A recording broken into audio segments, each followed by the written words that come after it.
자, 여러분들 두 번째 문건 요한계시록 전체의 요약입니다. 지난번에 한번 본 건데 아주 초기에 본 건데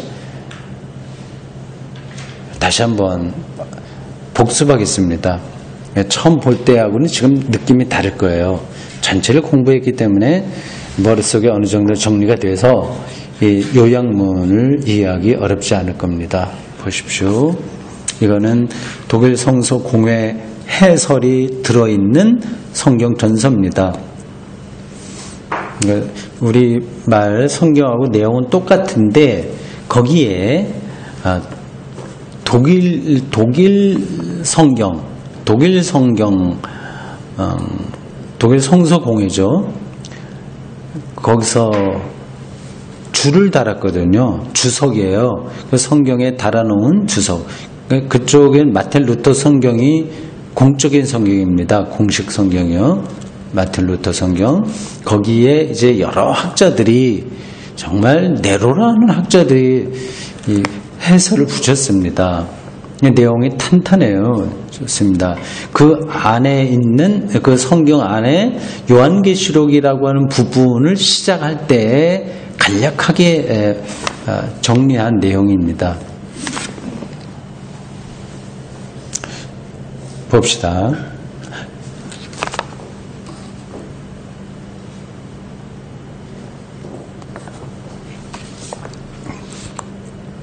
성경의 마지막 책인 요한계시록은 시련을 당하는 그리스도인들을 위한 위로의 책이며 소망의 책이다. 그렇죠. 뭐 너희들 부자 될 거야. 뭐 이런 건 위로가 안 되죠. 예수가 오신다고 하는 게 위로가 되는 거죠. 이거 아주 실질적으로 생각하셔야 됩니다. 예수님이 구름 타고 이렇게 오신다는 게 아니라 하나님의 특별한 개입으로 생명이 이 세계가 완성된다는 뜻이에요. 저도 그렇게 개인적으로도 제가 좀 완성되기를 바랍니다. 그거 말고 제가 원하는 게 뭐가 있겠어요? 저만 아니라 여러분들 마찬가지입니다. 이 책의 본래 목표는 모든 책은 저술의 목표가 있습니다. 그냥 쓴 건 하나도 없어요. 고난과 박해로 공경에 처해 있는 소아시아, 에서버드 사빌라, 앞그만 딴 그 교회요. 에베소부터 라우디아 교회까지 그 소아시아 교회들에게 반드시 속히 일어날 일을 말하는 것이다. 1장 1절에 나와요. 여기 두 가지 부사가 들어갔네요. 반드시 그리고 속히라고 했어요. 2000년 동안 아직 완성되지 않는데 무슨 속히냐. 이건 우리의 연대계적인 계산 방법이죠. 사실은 시간이라고 하는 것은 절대적인 게 아닙니다. 2000년 전과 지금이 신비한 방식으로 한 순간일 수 있어요. 이렇게 속히인 거죠. 그러니까 반드시 예요. 그걸 말하는 것이다. 이 위로의 소식을 전개하기 위해서 위로의 소식인데 오히려 여기서 두려움과 공포를만 느끼는 방식으로 공부했다면 그건 완전히 정반대로 가는 겁니다. 전개하기 위해서 요한계시록은 이해하기 어려운 상징 언어를 자주 이용한다. 상징을 상징으로 이해해야 되는데 그걸 사실로 이해해버리니까 공포스러운 거죠. 이 상징 언어는 구약 성경 가운데서 비교적 근래 쓰여진 문서들, 그러니까 구약 중에서도 좀 늦게 쓰여진 거예요. 늦게 쓰여진 거. 그러니까 바벨론 포로 이후에 점점 쭉 와서 바벨론 포로 이후에 이제 유대인들이 특별한 어떤 그 하나님에 대한 생각을 새롭게 정리하게 됐는데 거기에 들어있는 문서들, 예를 들자면 다니엘서 그리고 이들과 관련된 후기 유대교, 후기예요. 묵신문, 바벨론 포로 이후를 생각하시면 됩니다. 후기. 기원전 한 3세기, 4세기 요 정도요. 바벨론 포로가 기원전 몇 세기죠? 6세기. 587년이니까 6세기예요. 그러니까 끝나고 한 그 기원전은 숫자가 내려올수록 가까워지는 거예요. 기원 4세기, 3세기 여기까지 오는 문서들이 있습니다. 구약 성경에서. 그렇게 시대적으로 우리가 구분할 수 있습니다. 그럼 어떻게 구분하냐? 그걸 설명하지 않아도 뭐 대충 눈치를 채겠죠. 그 문서에 쓰여진 용어 그리고 거기서 쓰여진 내용들 뭐 건축을 예루살렘 성전을 새롭게 건축한다 뭐 이런 얘기 나오면 무너진 성전을 건축하는 거 아니겠습니까? 그럼 바벨론 포로 이후에요. 그리고 어떤 총독들 이름이 거론되잖아요. 그럼 바벨론에서 파송한 총독이 누구 있다 하면 그 시대를 거쳐서 이제 이 문서가 어느 시대에 기록됐냐 하는 것을 알 수 있습니다. 유대교의 저서들 이른바 묵시문학 제가 여러 번 반복한 겁니다. 아포칼립틱스라고 해요. 묵시문학의 문서들 다니엘 여기서 참조하시고요. 여기서 이미 사용되었다. 그 상징들이 이미 구약 성경에 나온다고 하는 거예요. 이미 요한계시록이 상징 언어로 전하고자 하는 소식은 다음과 같이 요약할 수 있다. 그 요약을 여러분들이 일단 머릿속에 압축적으로 정리하시기 바랍니다. 하나님은 예수 그리스도 안에서예요. 그의 통치, 하나님 나라예요. 하나님 다스림이에요. 예수님이 제일 처음에 선포한 메시지가 바로 이거거든. 바실레이아 두데우, 하나님 나라가 가까이 왔다. 바로 이겁니다. 통치를 시작해요. 그래 하나님 통치는 생명을 살리고 구원한다고 해요. 평화와 해방이에요. 근데 그 당시에는 율법을 사람들에게 강요함으로써 오히려 반대로 나가게 된 거죠. 원래 시작하셨으면 또 이와 더불어 시작된 말세, 종말이라고 표현하는 게 나은데 말세하면 좀 느낌이 이게 좀 시한부적인 것처럼 보이기도 하고 그리고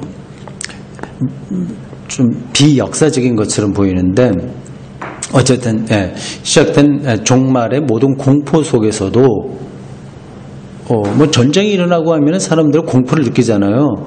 그런 표현들이 많이 있는 거죠. 거기서도 하나님은 예수 그리스도를 통해서 그의 통치를 손안에 확고히 쥐고 계시며 마침내 새하늘과 새 땅을 세우실 것이다. 요겁니다. 요한계시록의 메시지에 압축된 내용이에요. 이게 목표예요. 새하늘과 새 땅, 하나님의 통치가 각각 그거는 이 전쟁과 같은 공포. 이 전쟁은 그 당시 예루살렘이 유대 전쟁을 통해서 완전히 패망했던 것들인데 그건 완전히 공포스럽죠. 전쟁 속에서요. 그래도 하나님이 그리스도를 통해서 이 세계를 통치하신다고 하는 겁니다.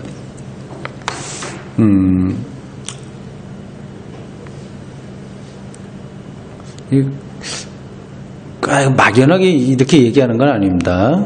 우리가 하나님의 통치가 어떻게 우리 여기에 이루어지냐 하는 것들을 잘 생각을 하셔야 됩니다.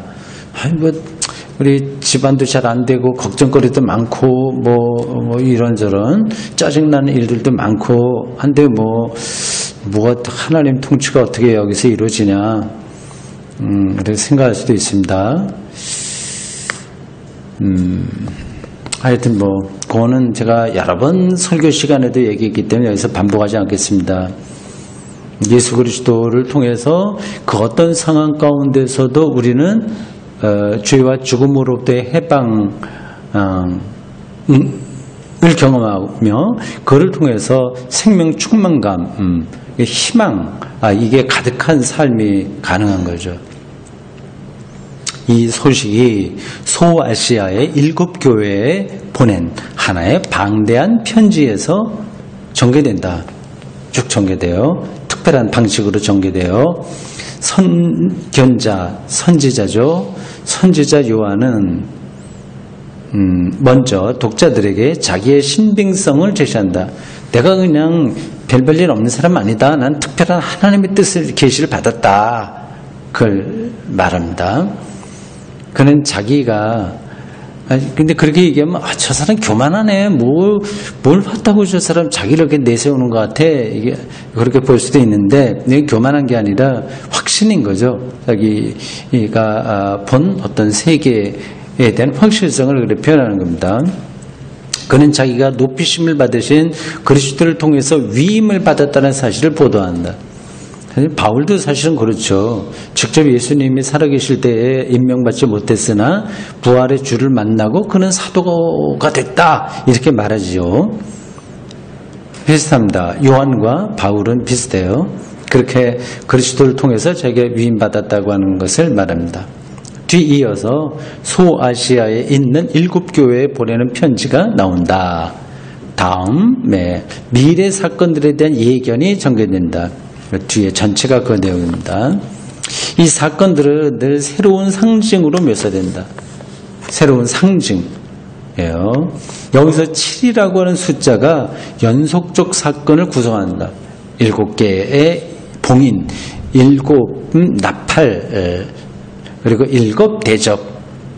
그게 하나의 연결고리가 돼서 전개되는 거죠. 7 편지 외에 7인, 7 나팔, 7 대접이 나온다. 우리가 공부한 그대로입니다. 이로써 하나님이 정해놓으신 모든 사건의 한도가 지시된다. 사건의 한도라고 하는 건 정확한 의미가 잘 전달이 되지 않는데 하나님 모든 사건의 섭리가 오히려 자연스러워 보여요. 지시된다. 공포가 절정에 달하고 박해가 극도에 이르렀을 때 이건 전쟁입니다. 전쟁을 염두에 두고 요한이 이렇게 기록했죠. 그때 전쟁이 70년의 전쟁이 끝났거든요. 기원은 이제 요한계시록은 그로부터 한 20년 후에 기록된 건데 그 같은 게 연결되는 거죠. 그 공포가 대단한 겁니다. 지금 전쟁도 힘든데 그 당시는 정말 잔인했거든요. 로마의 군병들이 와서 예루살렘 완전히 쑥대밭을 만들었죠. 공포가 절정에 달하고 박해가 극도에 이르렀을 때 하나님을 대항하는 이 세상 권세는 멸망에 넘겨지게 된다.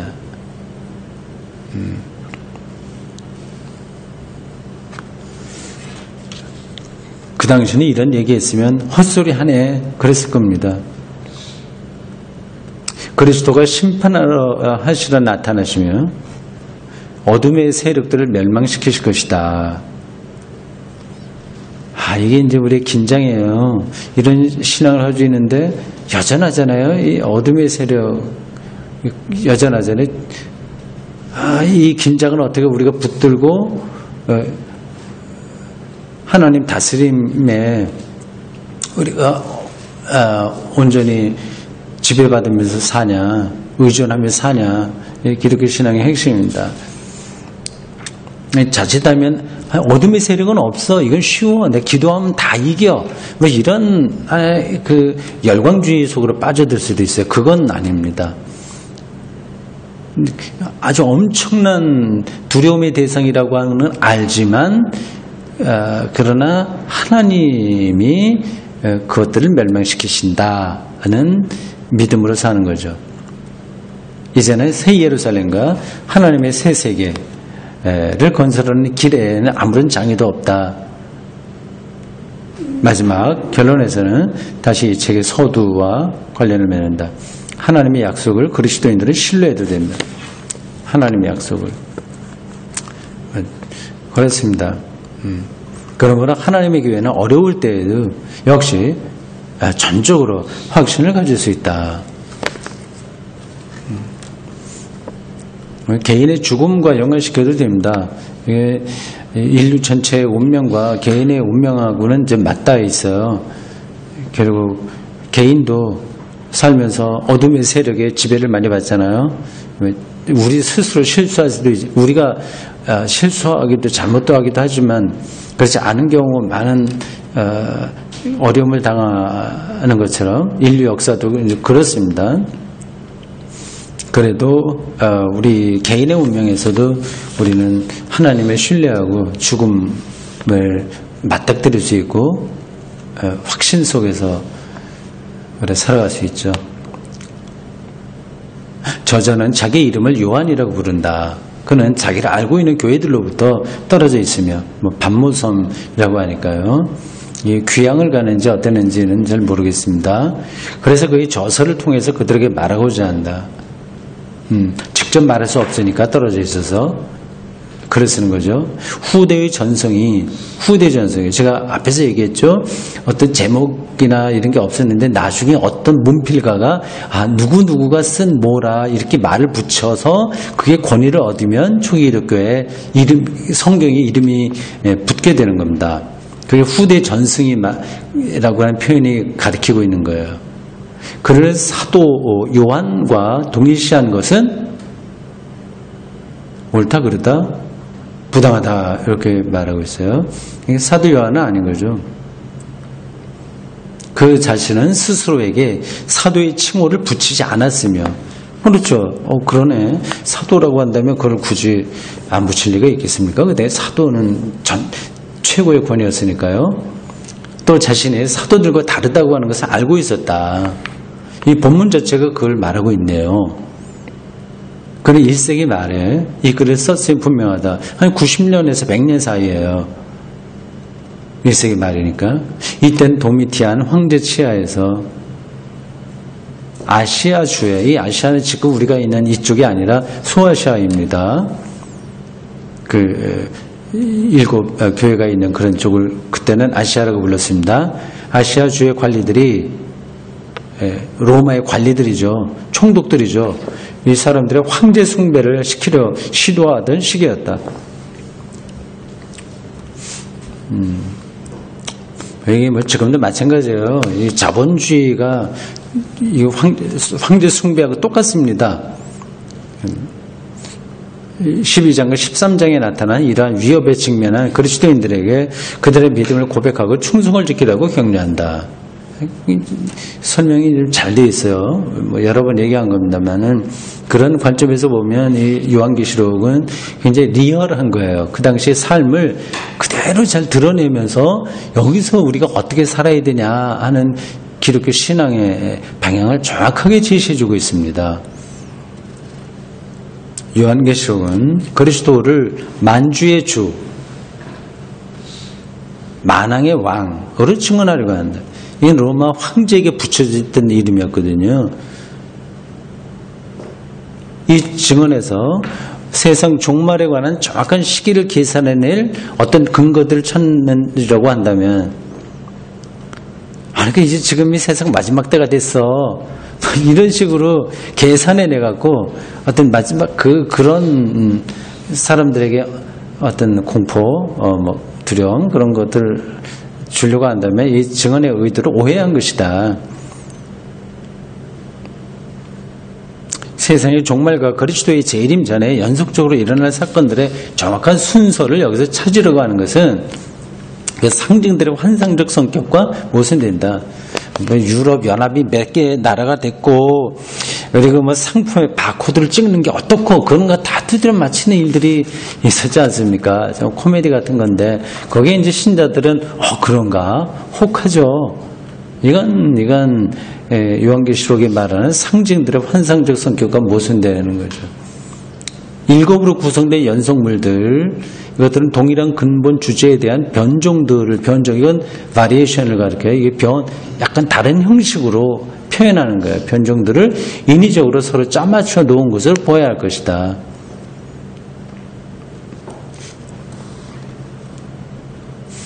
성경의 마지막 책은 종말의 사건들에 대해서 어떤 사변을 불러일으키는 동기를 주려는 사변, 이렇게 머릿속으로 막 굴리는 거, 생각을 막 이렇게 굴려서 지금 어느 때고 그렇게 하는 거예요. 그런 걸 생각하게 하는 동기가 아니라 오히려 아래의 사실을 명백히 드러내고자 한다. 아래 사실 이거 중요하네요. 그리스도인들은 어려운 때를 당하고 있다.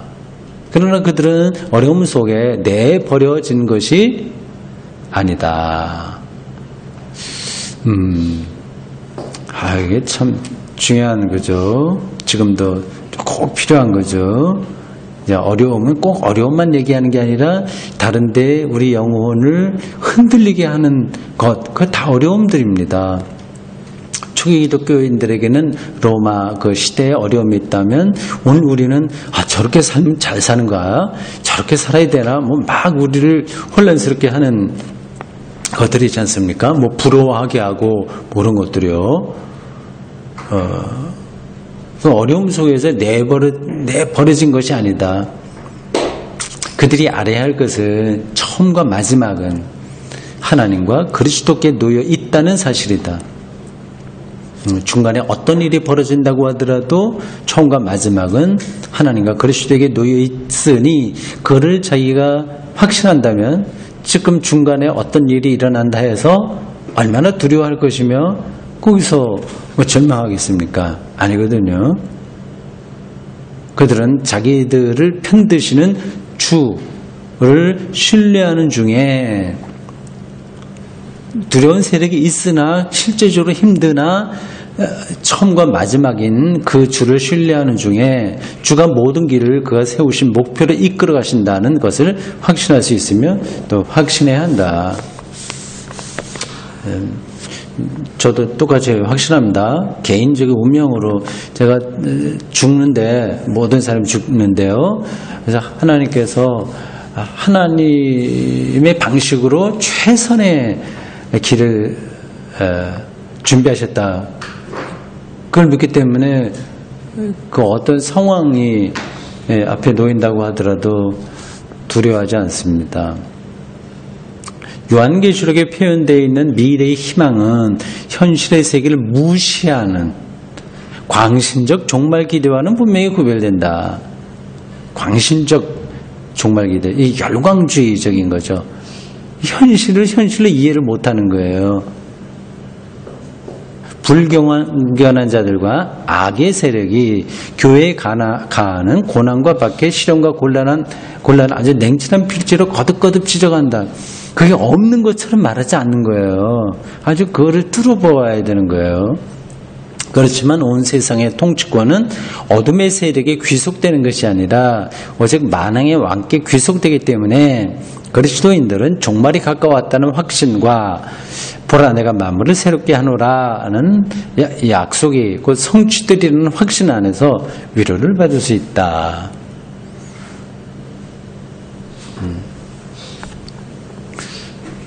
정리가 잘 됐죠? 우리가 초창기에 봤던 거하고 느낌이 다를 겁니다. 쭉 지난 다음에 보니 이게 더 잘 들어오게 되는 거죠. 그러니까 요한계시록은 정말 귀한 책이에요. 이런 점에서 보면 다른 복음서 못지않게 그들의 특수한 상황이 많이 거기 들어가 있으나 우리들의 복음서나 이런 것보다 더 실질적으로 우리에게 도움이 되는 그런 책일 수 있습니다. 그러니까 복음서들은 예수 그리스도에게만 집중하고 있어요. 근데 이 요한계시록은 그 소아시아 교회가 처한 어려움들, 그 로마 시대의 그 시련과 어둠의 세력들을 굉장히 근데 구체적으로 말하지 않더라도 상징을 통해서 잘 우리들에게 전달해지고 있습니다. 자, 이게 마지막 요약입니다. 그 장별로 압축해 놓은 것 마지막 거 보십시오. 제 1장은 선견자 요한에게 주신 위탁, 2장과 3장은 7교회에 보낸 편지, 4장에서 7장은 7인, 8에서 11장은 7나팔, 그리고 12장에서 14장은 잠깐 다른 이의가 들어와요. 7 상징이 잠깐 뒤로 밀어주면서 용의 활약과 용을 이김, 여자가 이기는 걸로 나오죠. 15장에서 18장은 7 대접, 7 진노의 대접과 바벨론 멸망, 마지막 19장에서 22장 어린 양의 혼인잔치와 새 창조. 이렇게 되어 있습니다.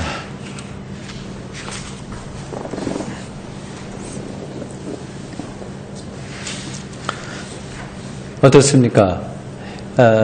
요한계시록에 다 공부하고 나니까 좀 뿌듯하죠? 한두 가지는 딱 머릿속에 남아있을 겁니다. 충분합니다. 질문 있어 한번 해주세요.